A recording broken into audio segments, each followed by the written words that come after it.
The war is raging on in Europe and the Pacific. A young boy in the UK is sick in bed with measles. His father decides to cheer the young boy up with tales of steam engines on a faraway railway. These stories featured characters of Edward, Henry, and Gordon, all of them distinct to the young boy. The father was Reverend Wilbert Awdry, and of insistence from his wife Margaret, these stories to the young boy will be turned into the first book of what would be known as the Railway series in 1945. After 27 years of publishing a total of 26 books in his tenure, Wilbert would retire from writing in 1972. His son, the young boy, now a grown adult, would take up writing the Railway series in 1983. His name was Christopher Awdry. Christopher Awdry would write a further 16 books in the series, with the final book published in 2011. I've always had a bit of fondness for Chris's writing. There's just something about it that just appeals to me. I guess it's the sense of modern set stories with technology kind of changing. You don't really get that in the original Wilbert stuff. Yeah, you get maybe the diesels coming in, but it's just kind of more the fact that since these stories are 1980s onwards, you've kind of got more expansion really, more actually implications of how Sodor's doing in the modern day. This feels like an actual, operating railway with the sort of mishaps that occur, but still real nonetheless. Let's actually delve into each book and explore why I think Chris deserves some more love. 1983 would see the first book released, titled Really Useful Engines, with stories taking place in 1978 and 1979. In parallel to the first book of Free Railway Engines, we have a story with Thomas, Percy, and Duck before all three of them come together for the final story. A funny detail that I just noticed now is that Thomas is basically shown throughout this book with the front dip in his running board, which he doesn't have due to Thomas Comes to Breakfast. So, unless the story takes place before then, that's interesting to actually think about. I think if you actually had this story set before 1960, you only really change one detail. And that detail that I need to mention is the fact that the stories of this book involves Thomas stopping a group of thieves, although why the thieves would steal the car and stuff overnight then try to run away during the middle of the day in said car, which if we presume it's before 1960 would look more like this, it's perfectly fine as it is. That's just a detail that I just noticed. And surely you just would have ran away in this car and just not look back, at 4 AM, you've already crossed the bridge over to Barrow, you're already in the UK, you're gone.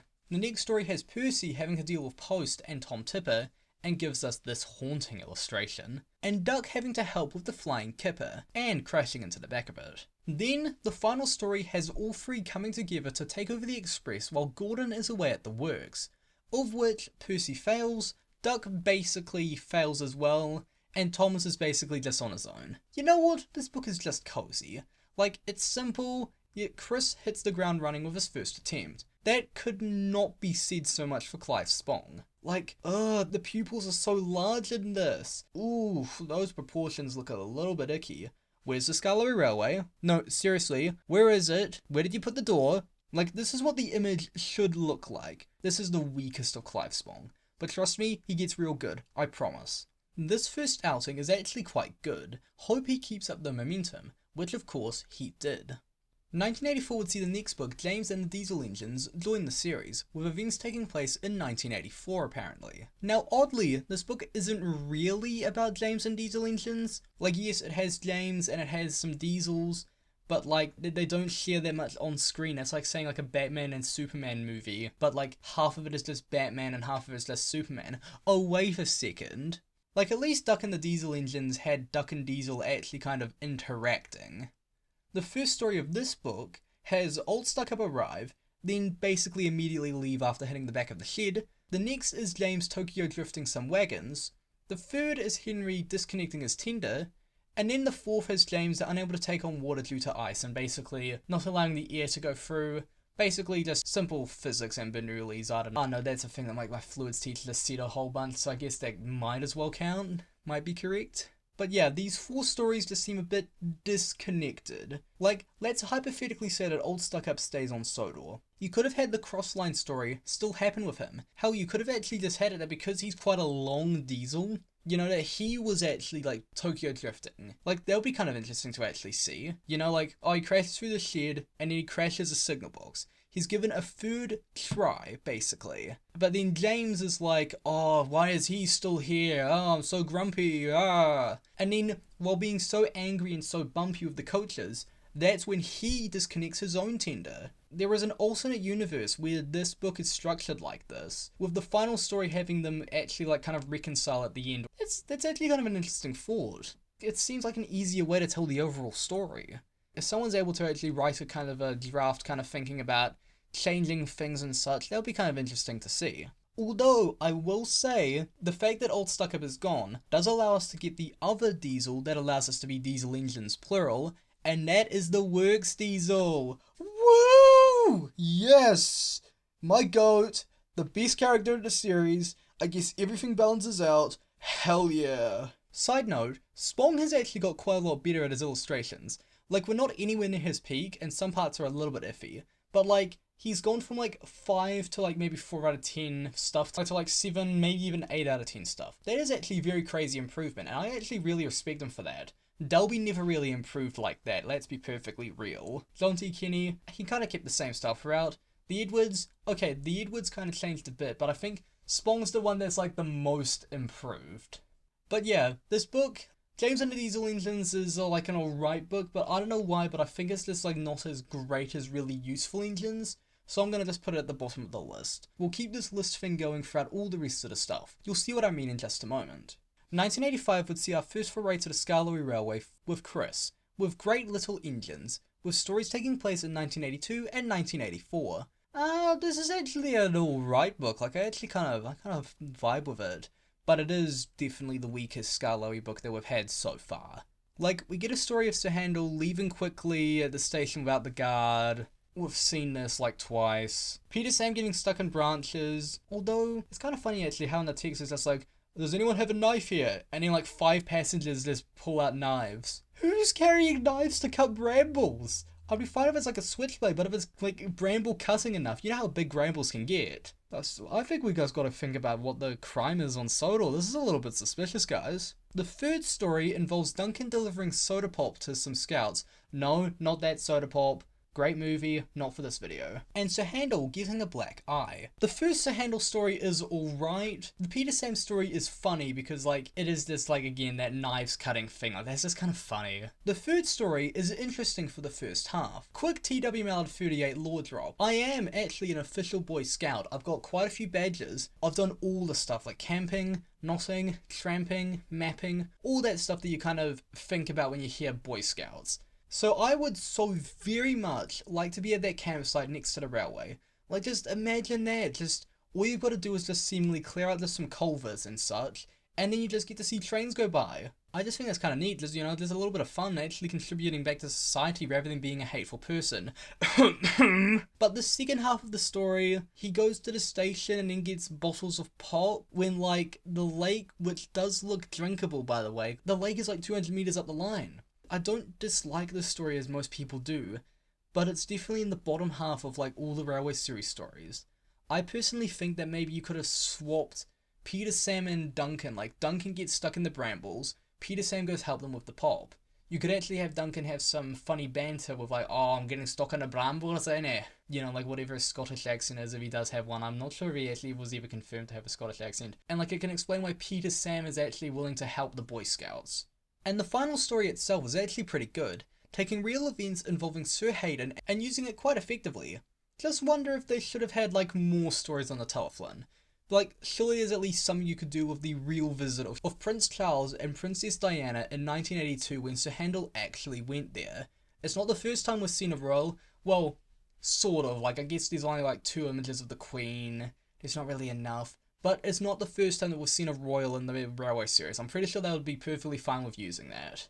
And honestly, as though this is like kind of the weakest Skarloey Railway series book, like in the whole pantheon if we're viewing this like with all of Wilbert's stuff, but it does go to the top of the list of Chris's stuff. The next book, published in 1986, was more about Thomas the Tank Engine, with events taking place in 1985. Let me know if you've heard this one before. Because of the agreement with the Awdry family when creating the show, every episode had to be based on a story written from the Railway series, and because season 2 was lacking a few episodes, Britt basically commissioned Chris to write some more stories. It's actually kind of funny this detail. Because the fact that the book released 2 days before the first episode of the second season dropped, Britt must have had to be getting like constant letters of progress, because what happens if Chris decides, oh, I'm gonna have it that like Toby crashes a truck into Percy instead, after they've already filmed the crash scene with Percy going into the coal pit? Like, imagine that. That would actually be kind of funny. And apparently, according to some evidence from the tapes that have been released recently, it has been theorized that that crash did have to be made on the fly. Potentially even being on the same kind of set when they were doing that opening shot of Ghost Train, because of all the carriages basically taking up like every single siding. Anyways, let's get back to the book itself. I rambled a little bit there, I'm sorry. Book number 30, and it gives us a story about Thomas, Percy, and some coal. Hey, that's the title of the show. A story about Thomas being a runaway. Real ones remember the GWR Studios video. Oh my god, that series was so goated. I will forever not like you, Turtles and Thomas, for making him quit. I'm glad that he's still finding his niche somewhere with, what was it, motor vehicles? The third story involves basically viaduct repairs, and the final story is basically Thomas running out of water. The coal story is pretty good. The runaway story is also very good. Better Late Than Never is alright. No wonder Birdie's engine died. Like, look at the absolute size of that hill. That is a steep incline. Like, that is steep enough to cause you to go from 3 miles per hour to under 3 miles per hour and then get kicked out of the game. The final story, while the name would definitely need changing because of the inherent kind of slur towards people who are a little bit more slower, I don't think it really could have easily have been filmed. The reasons for this being that Thomas's tank gets absolutely mollywopped by a broken sidewalk, basically the same way that kind of Edward's frames just kind of just jump up into him. They would cost a little bit to even try and film, and like the fact that like there's like quite a bit of lack of damage shots in Edward's exploit, this kind of makes a bit of sense. And because this video took so long to make, some new info dropped, and it states that they were actually intending to film that episode, so I wonder how they would have gone about it. Maybe just do what they did in that one episode from like season 6 where like Thomas breaks down and like Elizabeth just so happens to be in that shed right next to the line. You know how like his side was just like broken off? I don't know, you could have just done that, splashed some water on the ground. In all honesty, like Chris is definitely getting into a bit of a stride at this point, and even though this book seems a bit rushed, I like it enough to put it at the top of the list so far. 1987 would see our first Gordon-centric book of Chris's tenure, Gordon, the High-Speed Engine, with events taking place in 1986. Alright, this might be Chris's best book. It feels right at home in the pantheon of the Railway series. Like, it just feels naturally progressive, and I love it. And this is the book that, in my opinion, is where Spong locked in. Like, there's just so much expression and colour here. The stories that we get involve Gordon basically getting stun-locked, unable to move forward. Then the next story basically has Gordon throw some Peruvian darkness powder from Harry Potter all over some wedding guests, with the next story having Gordon melt his fire bars by accident, with the final story introducing why Gordon is trying to prove himself, the newest invention of rail travel at the time, the high-speed train, which is our first introduction to Pip and Emma, who we'll be seeing more of later. There's quite an interesting through line about Gordon wanting to show that he still has it, but he wants to show that he's not a nobody. He tries to prove himself, fails, tries again, fails, but when he tries to prove himself again, he succeeds. Oh, that's good stuff. Yeah, it's 3 strikes formula, but it's done in a way that actually feels right. Also, interesting point of note that I believe that this is the first time that Barrow Station is actually shown in the Railway series. Yes, Oliver came from the yards, but we never really saw the station, so technically the point still stands. This book just feels right. Dare I say top 5 personally? Maybe likely top 10. It's just really good. Top of the list of Chris's stuff, unlikely to be beaten anytime soon. The year would turn to 1988 and would get book 32, Toby, Trucks and Trouble. The stories take place in 1987, with one exception of 1939, the final book of the Railway series to have any adaptations into the television series in any form, that episode being Bulstrode. I don't know how to feel about this book. Like, it's very good, but it just feels a bit disjointed. Like, it's the same as like the James and the Diesel engines, but just a little bit better. We get a story with like Mavis hitting a lorry because like eyes don't exist in the Railway series. The next story is a flashback story, an interesting look at Toby on his old line. The next story is the aforementioned Bulstrode, where basically there's a barge and Percy accidentally sinks him. The final story involves Toby going up to the quarry, derailing and then re-railing himself. Like, I think you can slightly see what I mean. Like, we get a adjacent story to Toby, then a Toby story, then a Toby adjacent story, then a Toby story. Interesting point of note actually, this was the first book to forego the engine part of the title, as all the other books prior had this constraint. Going to put this one just underneath More About Thomas the Tank Engine, I just think it's best in those that are currently below it on the list. 1989 would see a book that I'm sort of mixed on, Thomas and the Twins. This book also takes place in 1987, due to what I'll describe in just a few seconds.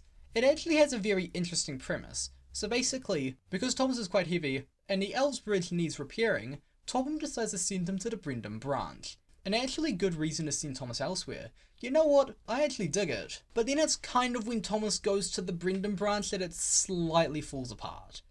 The first story involves Thomas hitting a truck and getting covered in eggs. Alright, I'll admit this story's actually quite funny.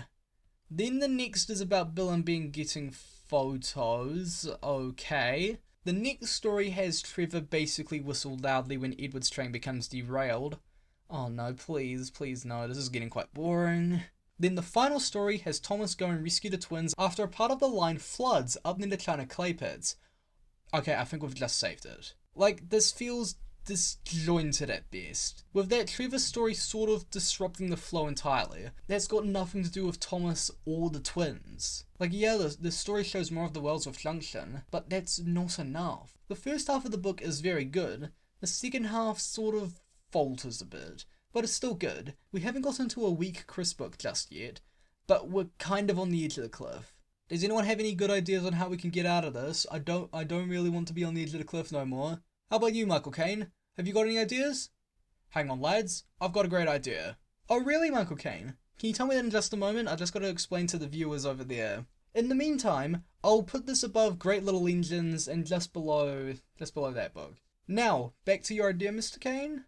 Oh yeah, no, you can deal with that all on your own. I'm not helping you with the gold. I've got to deal with them. 1990 would see an absolute banger of a book, Jock the New Engine, be released. Stories in this book take place in 1967, 1975, and 1976. This one's just peak.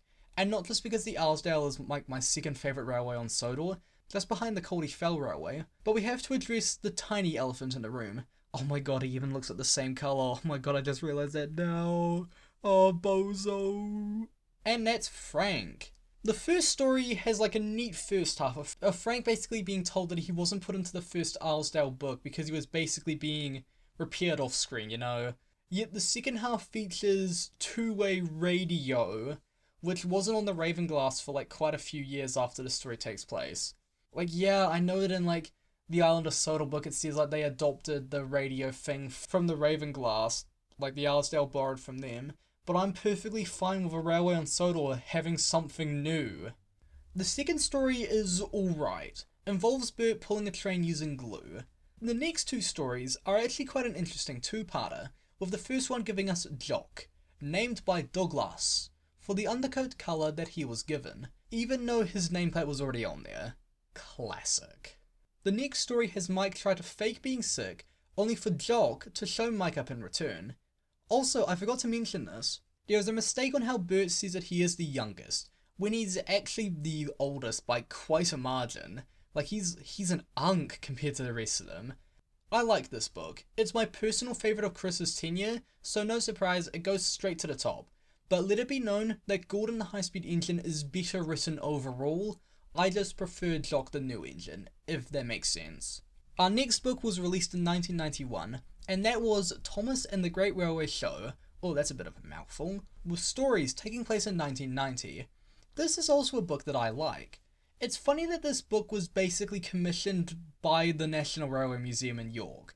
I'll explain that a little bit later. So Thomas has chosen to go to York because of course he is, and he sets off by himself, not even like a coach or a tender or a coal truck or anything. Like, remember, coaling stations are basically here, between Sodor and York, in 1990. Anyways, while Thomas is on this journey, he hits a rail crossing gate. The next story has Thomas get loaded onto a lorry by the actual Diesel from Duck in the Diesel Engine, apparently according to Clive Spong, and then gets ticketed when the lorry driver is unable to find the museum. The third story involves Thomas doing demonstrations when a bag flies onto the line and when Thomas stops in a loud sort of way. Karen over here basically says, "You stop for what could have been a child. I'm finding the manager." Alright, your child could have seen a murder happen, but alright, go off. Remember that commission part? Apparently Chris wrote that story because of the actual celebration at York, and basically Krug and Shaw were non-existent, so to speak. Even though from the information I was able to find, they never really had an event of this scale in 1990, but from what the info that I was able to find, like when they were doing demonstrations of the locomotives, you would actually have maybe like people like crowded near the fences. Like that's actually quite dangerous. The final story is alright. Thomas is put onto the head of a rail tour because of course he is, and then he sees ahead and sees some funky tracks, stopping the train and saving everyone on board. It's an alright conclusion, sort of ties this book neatly together. And I didn't even talk about the other engines, which is really dope that they actually feature, by the way, although Mallard having the face on the streamlining poses awkward questions. This one goes above Thomas and the Twins. 1992 would see a book titled Thomas Comes Home, even though he only appears in the final illustration and basically says like one line, not even that, which likely takes place from very late 1990 to early 1991. We go back to the Farquhar branch, with the first story seemingly taking place during a harsh winter, with Daisy being stuck in the snow. Although, this story implies that Thomas went away in like October or November, at the absolute earliest maybe August. With the rest of the stories taking place in the spring, aka the start of 1991. But this doesn't make a whole lot of sense because how did the Farquhar branch manage? Like yeah, Daisy was able to take the passengers, Percy's probably taking the freight, and Toby's probably taking like a mix of both. Anyways, Daisy got stuck in the snow in the first story, and the second story is kind of fun, with basically all of the snow melt causing the river to be quite higher than usual. When Percy then decided to go across a bridge, it then started to collapse. And wow, that is actually kind of intense. Like he's actually kind of like racing it, like it actually could have collapsed behind him and could have actually thrown him in the river. And we get the first and only appearance of the GOAT, of Murphy the Crane. Him versus Works Diesel. Who wins? Sound off in the comments. This is a battle for the ages. My money is always on Murphy. The third story of Toby's Mega Train famously has Toby having two faces. Note the position of his funnel kind of changing from there to there to there again. This one is alright. The final story is, to my knowledge, the first and only story to share the same name as the book, which I think is actually very interesting indeed. The story itself is fine, a bit weak. I don't have a lot to say about it. I'm just gonna put it like just right below Thomas and the Great Railway Show. Like, that one's like just like a smidge better. This one's like just like a smidge lower. The year of 1993 would give us a book called Henry and the Express, with stories taking place in 1992, and it's funnily an inverse of the James book. Let me explain. The first story involves Henry taking on some bad coal, and this causes a smoke box to not be able to close properly. Ooh, I do not like this visual at all. Ooh, it's creepy. Why are your eyes bloodshot? Stop looking at me, please. Also, the Works Diesel appears again. Woo! Yes!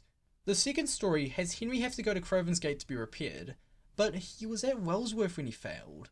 Why not just take him further on, rather than make him double head from Tidmouth? It just seems a little bit odd. Notably in this story, this is the only illustration featuring the Peel Godred Railway at all, albeit with no engines in frame. Sliding Scales, the third story, is pretty alright, this time starring solely James as he slides on fish scales. The final story has Henry painted in red, like as an undercoat, but then Tobin basically comes in and just says, "Oh, locomotive emergency." Well, I don't think it's really ever said what it actually is. I think it might be like the turntable jammed or whatever. I don't know, I can't remember. And basically, he gets quite a funny visual of Henry in red throughout. But this is what I'm kind of meaning. It follows that James and the Diesel Engine's structure, title character twice, side character, then title character. And quick aside, I think this is the book that people come to a lot when they kind of say, oh, Chris is complex. Like, yeah, there's quite a bit of terminology and engine stuff that soars over kids' heads. But I like it seems just right for the universe. Like, yeah, I understand that the tires on the outside of the wheels, that might be a bit confusing. the airtight seal for the smoke box. Yeah, that might be a bit confusing, but so what? It's fun, it's something new, it's something different. You know what, I like this book. I'm putting it third on the list. Technically second because those two books are technically joint equal. Oh well, make your own conclusions. Book number 38, released in 1994, was Wilbert the Forest Engine, with events taking place in 1993. First off, I really like that the actual Wilbert, aka the one that was named after Awdry, makes an appearance. Imagine that, like you basically just have an OC who was named after your father appear on Sodor. Like that's actually kind of wholesome, like I love that. The book itself is also actually pretty good, if not just a bit disjointed. The first story, and here let me know if you've heard this one before, was from a writing exercise from a Bingdon school, but you've never heard that effect before, involves Percy getting covered in porridge and needing to go to the works. Even though, like, you could get a garden hose, like you don't even need a fire hose for that, just garden hose just go all over him and then boom, clean. But whatever. And then Wilbert, who was meant to have arrived on the Little Western at this time because like Donald and Douglas are getting quite tired and heavy and like all that stuff, decides to then basically get transferred to the Far Cry branch for a quick moment, and then tells Thomas and Toby the story of 16, the scrapyard smells who basically turned cab over wheels after he ran past a danger sign. The next story involves Wilbert basically getting his tanks full of milk, but like, how did the crew not at least see like a tiny little bit of milk before letting it get filled to the point of him needing to be put out of commission? Usually whenever you're kind of like sending the pipe over, there's always usually like a little bit of a dribble that kind of comes out of the pipe anyways as it shakes. Did no one see the suspiciously white liquid? Oh, that's gonna sound incredibly bad out of context. Did no one see the suspiciously white liquid slightly dribbling out the end of the hose? Oh no, that is definitely being taken out of context. Please, no. Oh, I'm gonna have to put that in the Tito Melody 38 out of context clips if I even make that video eventually. Oh well, we keep going. The final story sees Wilbert finally arrive on the Little Western and haul some trucks using wire. And at the end of the book, has the line about another austerity being needed, which never appears at all. But it should be noted that Richard Awdry himself, aka the son of Christopher, actually stated at the Awdry 5 extravaganza that the austerity did arrive, and then helped to extend the line out to Harwick. Pity we never really saw that though. This book is alright. Yeah, I think above Toby Trucks in Trouble, I like this one a lot. 1995 would see Thomas and the Fat Control's Engine's Grey Shelves, with stories taking place in 1995. One of the rare times that this actually happens with Chris's stuff up to this point. And this book is a little bit mixed, personally. Let me explain. So this book starts out with having a bit of a joke about like how, oh, the books are 50 years old at this point in time, so we're going to have like a celebration. And so for the build up for that, we get 3 stories that don't connect at all. Yay. And no, that's not even a happy yippee, that's like a yippee. The first one was Gordon hitting a bird, or technically the bird hitting his brake pipe. Oh no, chicken and the egg. The next one involves Edward's wheel flying off and somehow not derailing him. This is what would have happened to Edward. The next story has rabbits borrow under the Far Cry branch and then Thomas derails. And then somehow all of this connects with the 50th celebration, with the train hauled by Pip and Emma having to be flagged through like blocks due to, and of all things, a signal failure caused by a spider's web. Good, oh sure, you know what, why not? I really have not much to mention about this book at all. It may have given us a look at what the current Vickerstown sort of looks like, but there's really nothing else to report on for this book. It is barely above really useful engines. I think that Gordon hitting the bird illustration is very funny, but that's all I can really remember from this book. This is like the most forgettable one. In 1996, we go back to the Scarlet Railway with New Little Engine, with events taking place in 1996. And yeah, I think this one's technically the worst, well not the worst, but the weakest of Chris's lot. I really can't argue against that. The first story involves Renias, illustrated here as an 042 for some reason, having to climb a hill, which he's struggling to because the rails are coated in weed killer. Sure. The next story involves Sir Handel destroying his fire bars, with this illustration making it look like he's like moving forward while looking at his driver while his fire bars are collapsing all in like one moment. But like, he's sorry guys, so everything turned out good in the end. The third story involves Peter Sam going to the telephone railway, and it's actually quite of a neat bit of this is actually quite a neat story showing a bit of the Taiwan station, although I don't know how the water caused that to happen. Also, real quick, computer, enhance image. Where is his valve gear? No, seriously, where is most of it? Like, he's got so much by his wheels in the other books. Where is the detail? The final story, of which Duke throughout is missing his tender, has a whole subplot with Skarloey and a pig, only for the new engine to be unveiled, whose name is Ivo Hugh. The problem is that we never get any dialogue from him at all. He just appears, gets the curtains pulled, and does like that smile thing that Spong always gives to like every engine, you know, like the hooray. Yeah, speaking of Spong, this one's kind of weak. I can't defend you, I'm so sorry. Like, there's plenty of details missing. It just feels like this is all like submitted half empty. With all these factors, with the stories being mid, the illustrations being mid, this one's going at the bottom of the list. Such a shame, but one of these books always has to be at the bottom. We see a major jump in the timeline to 2007, where we get a book falsely titled Thomas and Victoria, with most of the stories taking place in 2007, with one story in the mid-1900s. It's not really defined as much, but that really does not matter fully. The reason for this is that Thomas features in about 4 illustrations, but of a book that usually has about 27 through 30 illustrations, that is such a low number. And the book itself is sort of mid.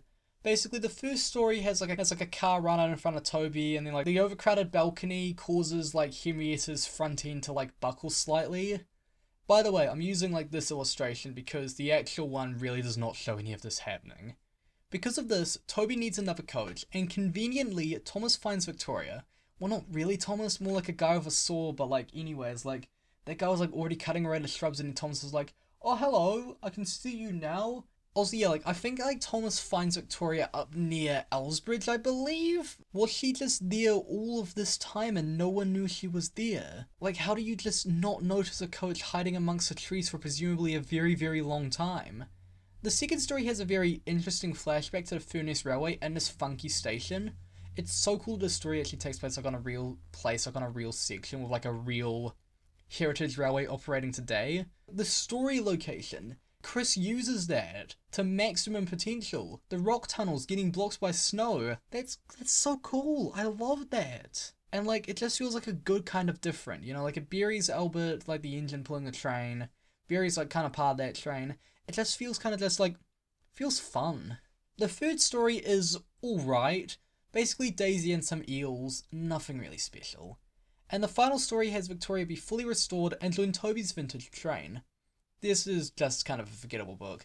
Like, I'm tempted to put it at the bottom, but like, there's just something like stopping me from doing so. But do note, it is basically the same rating as New Little Engine. I'm just putting Thomas and Victoria slightly above. I have no other place to really put this, but we may as well discuss the cancelled Barry the Rescue Engine book. Not a lot is known about this, except for the fact that Chris may have gotten at least an outline and maybe one or two of the stories fully finalised. This information should be taken with a grain of salt, as it could be possible that nothing has been done, or there's a finished book somewhere ready to be found by like Luke, Ryan or Carty. What is known is that we would have seen Barry, originally thought to be a BR Standard 2, a depiction of this done by Wilder and Wester, with a mini-series which possibly could have been what the original outline may have been.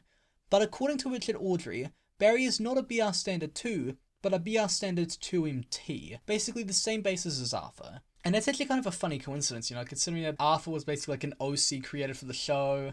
Like, we sort of potentially got Barry in the show. There isn't really a lot to say about the Barry book, but I never really understood the title. Like, he's safe from scrap. Would he not be Barry the Rescued Engine? I don't know. And finally, in 2011, we would see our final official Railway Series book called Thomas and His Friends be released, with stories taking place also in 2011. The first story is a bit odd, because the first part of it involves Gordon retiring from hauling the express, handing the reins to Pip and Emma, with the second half involving Thomas and a swan. Okay. The second story involves both Donald and Douglas hitting some buffers. Alright, this one's alright, I guess. It's actually kind of funny. Like, that illustration is actually kind of funny. Actually, both of them. That one there and that one there. They've got quite good comedic potential there. The third story has Gordon put out a fire. Alright, that's neat. That's actually kind of cool. And the final story has a bust of Wilbert Awdry arrive at Tidmouth, after complications with Henry's tunnel collapsing, with Prince Charles doing the unveiling. You know what? Even though it basically reuses an illustration, I really can't find myself to hate this book. Like, I don't know why, it just feels nice and cozy. Like, yeah, it feels a little bit disjointed, not really focused, but it does feel like a sort of a finale book, like everyone kind of gets like a thing to do or talk about, so to speak. So I'm going to put it 4th on the list. That just feels right for me. And this is the end. Or at least, that's the end of that section of the video.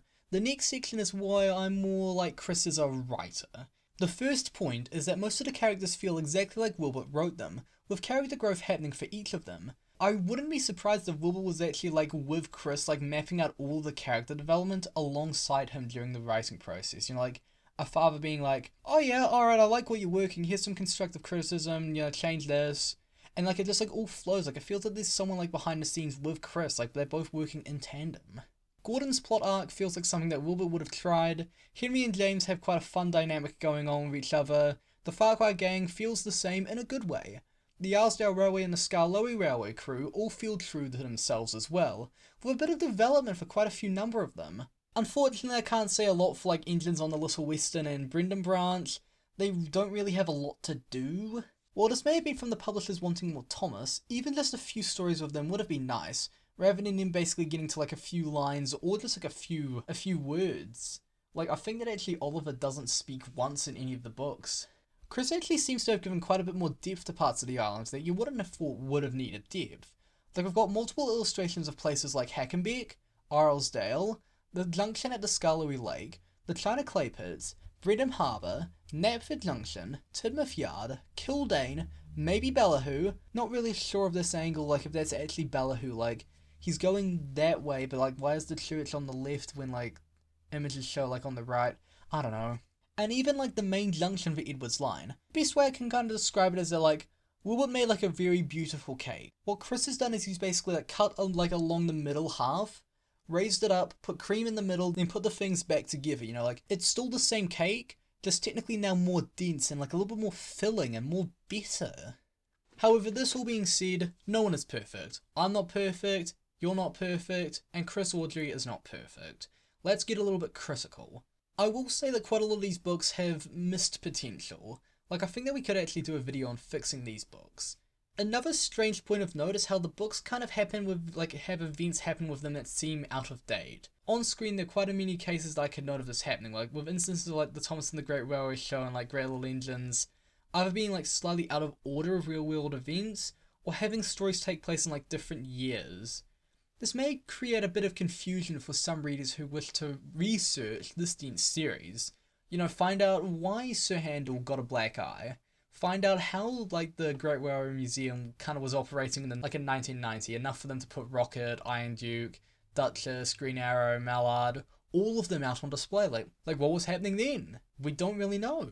It also doesn't really quite make a lot of sense with some of these stories, like Thomas with, like, the dipped running board. Victoria's discovery in what is presumed to be 2007 is sort of laughable. Like, I think you could actually adjust that to almost be, like, 1970? Because the car that does actually run out in front of Toby does look kind of 1970s adjacent. So maybe that's what they were going for. Maybe the timeline just needs a little bit of a slight restructure. Like, you could just get away with making some really useful engine set prior to 1960. Just change that car for something of the time. I would also like to let it be known of how little characters Chris introduces.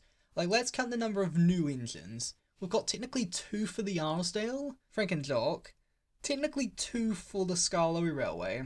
You know, either Hugh and Fred, even though neither of them speak. We've got 4 for the NWR, like the Works Diesel, Old Stuck Up, although he soon went away, Pip and Emma, and we also had Wilbert for a brief bit.